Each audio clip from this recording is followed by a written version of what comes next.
Give your room to your brother or leave tonight. Fine, I'll leave. But in 3 days, you'll discover whose house you just threw me out of.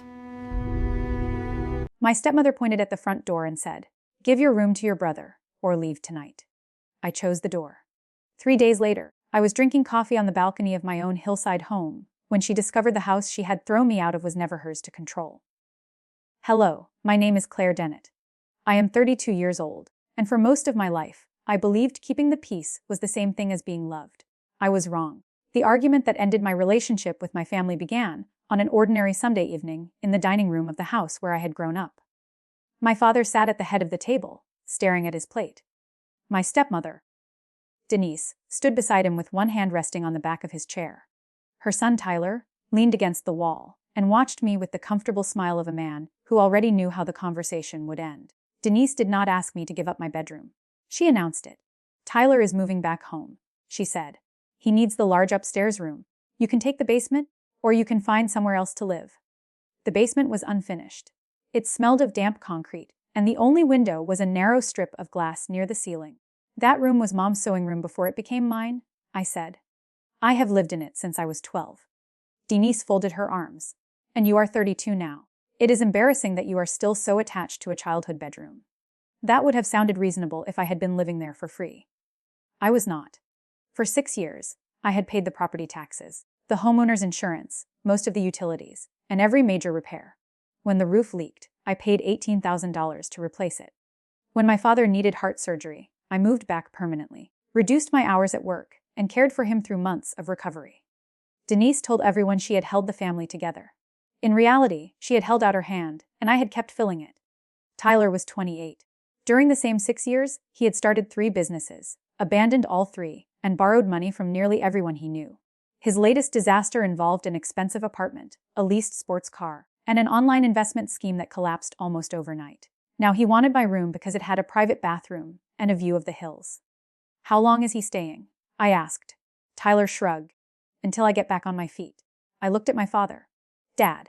He moved a piece of chicken around his plate. "Maybe it would be easier if you just helped us out." Us. That one word told me everything. I had spent years treating that house like a family responsibility. They had spent those same years treating me like a convenient source of money. Denise saw my hesitation and became bolder. "You have until 9 tonight," she said. "Move your things downstairs or pack them and leave." The room went silent. She expected tears. Tyler expected an argument. My father expected me to surrender, as I always had. Instead, I placed my napkin beside my plate and stood. "All right," I said. Denise blinked. "All right, what?" "I'll leave." For the first time that evening, Tyler stopped smiling. I went upstairs and locked my bedroom door. My hands were shaking, but my mind felt strangely clear. I pulled 2 suitcases from the closet and packed my clothes, laptop, medication, important documents, and the small wooden box containing my mother's jewelry. Then I took framed photographs from the dresser. My mother had died when I was 11. She had been warm, practical, and careful with money. The last photograph of us together showed her standing behind me on the front porch, her arms around my shoulders. I remembered what she had once told me when I was frightened of disappointing someone. "Being kind does not require you to disappear." I had forgotten those words for years. That night, I remembered. At 8:45, I carried my suitcases downstairs. Denise was waiting in the hallway. She glanced at the bags and gave a short laugh. "Do not expect to come back when you realize how expensive the real world is." I almost smiled. Denise had no idea how much of her real world I had been paying for. My father stood near the kitchen. His face was pale. "Claire, nobody wants this to become dramatic," he said. "It isn't dramatic," I replied. Denise gave me 2 choices. I chose one. "Where will you go?" "I'll be fine." That was all I said. Tyler stepped around me and headed upstairs before I had even reached the door. A moment later, I heard him shout that he wanted the walls repainted. My father did not stop me. He did not carry a bag. He did not say he was sorry. So I walked outside, loaded my car, and drove away from the house where I had spent 20 years proving that I deserved a place at the table. I did not drive to a hotel. I drove west, out of town and up a winding road into the hills. 30 minutes later, I stopped in front of a cedar-sided home overlooking the valley. It had wide windows, a stone fireplace, and a balcony that caught the last light of sunset. I unlocked the door with my own key. The hillside home belonged to me. I had bought it 6 months earlier. Nobody in my family knew. Buying the house had not been part of a revenge plan. It had been an escape plan I was too afraid to use. I worked as a financial compliance manager for a regional bank, and I earned a good salary. For years, I had saved whatever remained after covering my father's expenses. When my company allowed me to work remotely, I started looking at small homes outside the city. The hillside property needed cosmetic repairs, but its structure was sound. I bought it quietly, furnished one bedroom, and told myself I would move when Dad became stronger. Then Dad recovered, but I stayed. There was always another reason: a medical bill, a broken appliance. Denise's promise that the family needed me. My fear that leaving would make me selfish. Now Denise had done what I could not do for myself. She had pushed me through the door. The first night in my own home was quiet. There were no footsteps outside my room, no television shouting from downstairs, and no one asking why the electric bill had not yet been paid. I slept for 10 hours. The next morning, I made coffee and sat on the balcony under a blue sky. The valley stretched below me, green and gold in the early light. For a few minutes, I felt only relief. Then my phone began ringing. Denise called first. I let it go to voicemail. Her message was brief. The internet is not working. Send me the account password. No apology, no question about where I had slept. 10 minutes later, Tyler texted me. The upstairs shower has no hot water. Fix it. I looked at those two words, fix it, and something inside me finally changed. I replied, contact the homeowner. He sent back a laughing emoji. I did not answer again. On Tuesday, the mystery began. I received an automated notification from the bank showing that Denise had to transfer $112,000 from the household account into Tyler's personal account. The transaction had failed because the balance was only $1,846. Denise called me immediately. What did you do to the money? She demanded. Nothing. There should be enough for Tyler's car payment and his debts. That account contains Dad's pension deposit. My salary was never deposited there. There was a long silence. For years, I had paid bills directly from my own account. Denise apparently believed the code account funded everything. She had never asked where the money came from, because she did not care as long as the lights stayed on. You need to put money in immediately, she said. No, she laughed, but it sounded nervous. Claire, stop acting like a child. You told me to leave. I left. My financial support left with me. Then I ended the call. That afternoon, my father called. He sounded tired. Your stepmother says you canceled the utilities. I did not cancel anything. I removed my card from future automatic payments. The accounts are still active. The property tax installment is due Friday. Then the homeowner should pay it. He became quiet. Claire, he said slowly, we need to talk about the house. There was fear in his voice, and I suddenly understood that something was wrong beyond unpaid bills. What about it? I asked. Not over the phone. Please come tomorrow. I agreed, but I did not go alone. For years, I had kept a folder of receipts, tax statements, bank transfers, repair contracts, and medical payments. That evening, I spread everything across my dining table.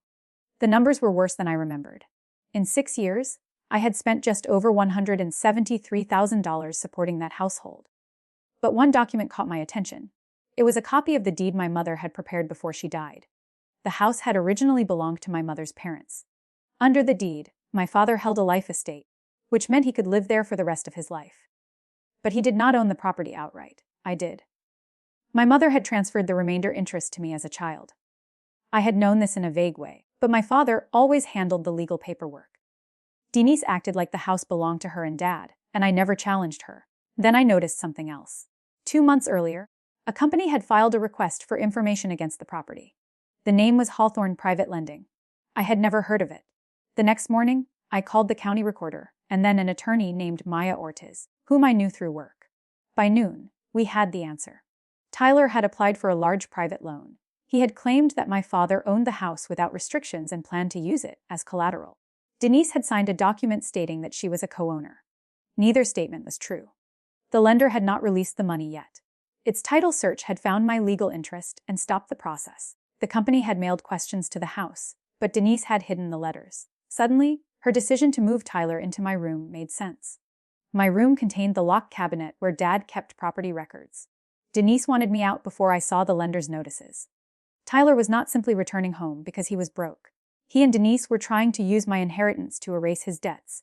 The betrayal hurt, but the planning behind it hurt more. This was not a cruel comment made during dinner. It was a scheme. On Wednesday evening, Maya and I drove to the family house. I parked at the curb and saw a red notice attached to the front door. The water bill was severely overdue.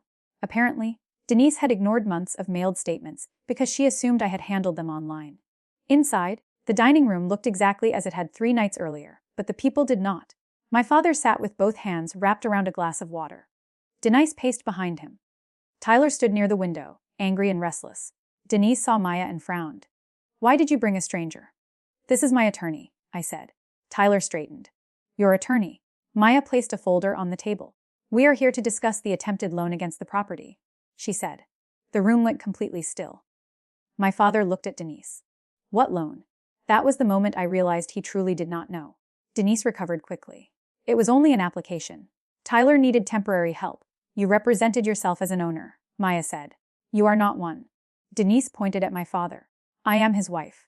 Marriage does not alter this deed." Tyler stepped forward. "Nobody stole anything. The loan did not even happen. Because the title company stopped it." I replied. "Not because you changed your mind." My father looked at me with confusion. "Claire, what does the deed say?" I told him. For the first time in years, my father finally looked directly at the truth. He had the right to live in the house. I owned its future interest. Denise owned nothing, and Tyler had no right to use it as collateral. Denise's face hardened. "So this is your revenge?" she asked. "You are going to throw your sick father into the street." There it was, the old weapon. Guilt. It had worked on me for years. "Not anymore. Dad is not being forced out," I said. "His legal right to remain will be respected. But you and Tyler tried to risk my property without my permission. From now on, every household expense is your responsibility. I will not pay another bill here." "You cannot abandon your family," she snapped. "You told me I was not entitled to a room in this family's home." That was different. No, it was clear. I turned to my father. "I love you. I will help arrange your Medicare directly, but I will not finance Denise or Tyler. If you want a relationship with me, it has to exist without my credit card." My father lowered his eyes.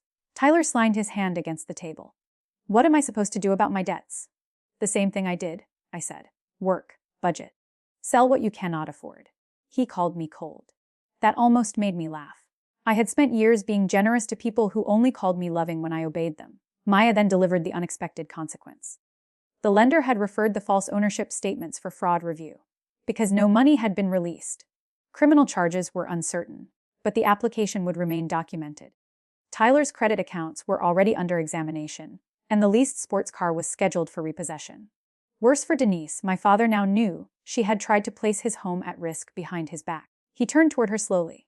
"You told me Tyler was coming home for a few weeks," he said. Denise began talking fast. She blamed Tyler's business partner, the economy, the bank, and finally me. My father listened without interrupting. Then he said the words nobody expected. "Tyler has to leave." Denise stared at him. "He has nowhere to go." "Neither did Claire when you gave her 2 hours." It was not a perfect defense of me. It came years too late. But it was the first time my father had stood up to her. Tyler started shouting. Denise shouted back. My father covered his face with both hands. I did not enjoy watching their panic. Revenge in stories often feels clean and exciting. In real life, it is messy. It looks like a frightened parent, an angry stepbrother, and a woman realizing the person she controlled has finally walked away. But justice is not the same as cruelty. I did not create their crisis. I simply stopped protecting them from its consequences. 3 days after Denise told me to leave, I was back on the balcony of my hillside home. The morning air smelled like pine. My coffee was hot, and my phone was finally silent. From there, the family's perfect life changed quickly. Tyler's car was repossessed on Friday. He sold his expensive watches and moved into a small apartment with 2 roommates. The fraud review frightened him enough to accept a real job. It was not glamorous, but for the first time in his adult life, he began paying his own bills. Denise had to return to full-time work. She canceled a luxury vacation and sold much of the furniture she had purchased on credit. Without my money, appearances became too expensive to maintain. My father hired a home health aide for 10 hours a week using his pension. He also began seeing a counselor. 2 months later, he came to my hillside home alone. He stood on the balcony and looked over the valley. "You built a beautiful life," he said. "I had to leave the old one first." He nodded. Then he apologized, not with excuses, not with the word but. He said he had allowed his fear of conflict to become a form of betrayal. He admitted that every time he asked me to keep the peace, he was really asking me to pay the price for his silence. I did not forgive him immediately. Real forgiveness is not a switch. It is a door that opens slowly, and only when the person outside stops trying to force it. We began with short visits. We talked about my mother, my work, and the years we had both avoided discussing. Our relationship is still healing, but now it is honest. Denise never apologized. She sent several messages accusing me of dividing the family. I answered only once. A family is not divided when one person sets a boundary. It is revealed.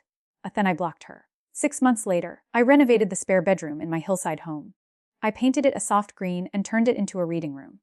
I placed my mother's photograph on a shelf beside the window.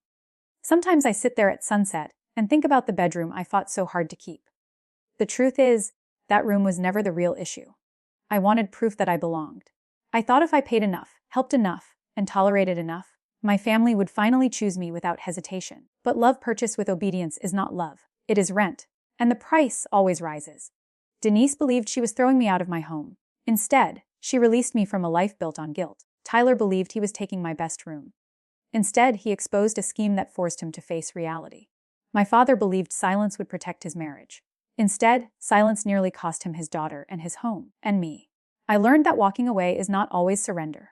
Sometimes it is the first step toward justice.